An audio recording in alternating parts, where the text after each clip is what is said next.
Hi, everyone. I'm Silvia Pineda-Munoz. I'm the postdoctoral fellowship for the ET, Evolution of Terrestrial Ecosystems program here at the museum. A little bit about us. We're a research program whose current research focus is this: how can we use the fossil record to better understand and predict the effects of human activities on terrestrial ecosystems? But before I proceed, I would like to thank, if you want more information, you can check our website, Facebook, or Twitter. And I would like to thank my research team, mostly my advisors, Kate Lyon and Kay Burns-Meyer, as well as my PhD advisors, John Alroy and Alistair Evans, and all the institutions who made it possible for me to complete my research. But today I'm going to tell you a little bit about my PhD. Ever since I was a kid, I had this question in my head: how were the ecosystems in the past, and how did they become to be what they are today? I imagined what it could be to travel back in time and walk around landscapes of millions of years ago, as I could do in the present. Unfortunately, this is not possible. But there's something we can do. We find out enough things about past ecosystems so we can make these reconstructions as real as possible. So for this very reason, they call paleontologists detectives of the past, because being a paleontologist means following clues that will tell us stories. And I was particularly interested in mammal communities because they have been crucial for terrestrial ecosystems ever since the extinction of non-avian dinosaurs about 60 million years ago. But what are the clues that can tell things? There are some clues that can tell us more things than others. Among them, diet is one of the most informative, because diet doesn't only tell us what the animal was eating in the past, but also what environment the animal was living in. And for instance, if we know that an animal was feeding on fruit, we will know that it had to live in an environment that had fruit all over the year. If it fed on grasses, it most likely lived in a grassland or a savanna. And if this animal was a carnivore, we know that it had to live together with its prey. So for this reason, I decided to investigate the diet of the fossil mammals. But how can we predict the diet of something that doesn't exist anymore? The answer is by comparing with things that extinct in the present. So this is an idea. If you like woodwork, you'll see that you might have a toolbox, and you might need different tools. You will use a hammer to drive a nail, a screwdriver to turning a screw, or a saw to cut wood. Similar, when we have teeth, we will need a different type of teeth to eat nuts, meat, or vegetation.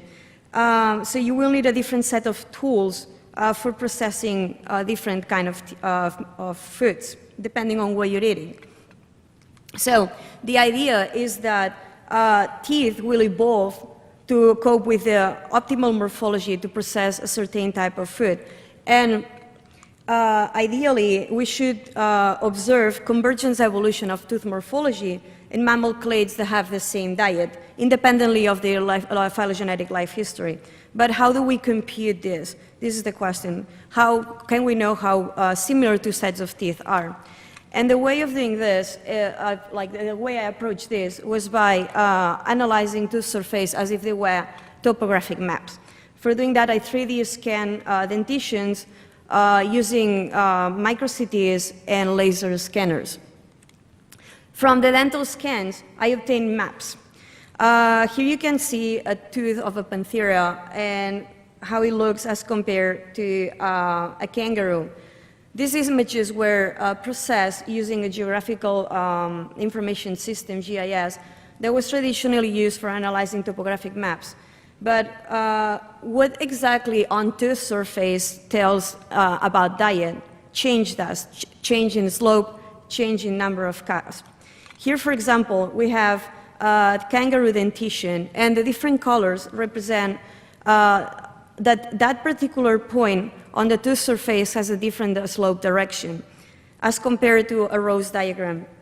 So the more change on a direction of the slope, so the more colorful the tooth looks, the more complex tooth will be. We know that animals like the waterback, who feed on more difficult to digest food like vegetation, will also need more tools on their tooth surface for what their teeth will be more complex than those of the Panthera. So what did I do? I collected different variables from tooth surfaces, as you can see in this image. I then put them all together in a database, and you think this is, if you think that this is what the life of a paleontologist looks like, this is just 10% of the time, because this is actually what our life looks like. So what is the idea of my method? So for instance, if you go to Netflix and you start watching Jurassic Park and Planet Earth, it's likely that it suggests you to watch Planet Dinosaur. And if you allow your little niece to use your account and she starts using and watches Peppa Pig and Dora Explorer, don't get surprised if your preferences get mixed up and it suggests you to watch Dino Train. So my function works similar. What I do is I show the function how different species look like, and I ask for fossil species, and it tells me based on the morphology what is the most likely diet of these fossil species. And likely if you collect a big enough data set, you will create a morphospace, and like all this, if you have two species that feed on the same food resources, you will likely have convergence on morphology. And where are the applications of these methods? Of course, we want to use this to infer the diet of extinct species, but as well as to study the dynamics of morphological evolution. And the idea is that if we know that we have a change in time, and we can use this to see what are the effects of things like a meteorite impact or a climate change on the evolution of dental morphology. Thank you so much.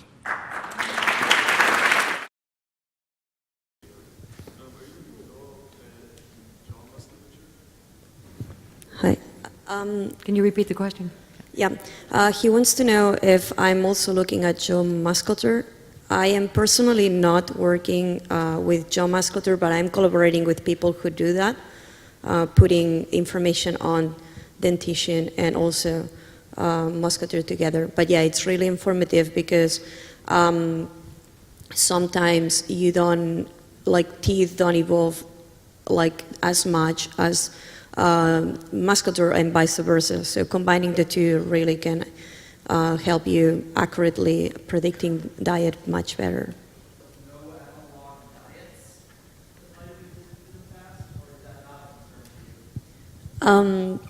So he wants to know. Okay. Yeah, he wants to know whether not having an analog of something in the past for what we have nowadays can affect. And it is true that we might not have analogs for everything, but the way the methodology works is looking more at number of tools. It looks more at structures, not at morphologies in particular. So we are confident that if something is really evolved to eat a particular type of food, we might be able to point it out. The story gets a lot more complicated because you can have also multiple morphologies that are good for a same food and vice versa. But yeah, you're right. That is contemplated when we do studies, but there's ways to go around the problem.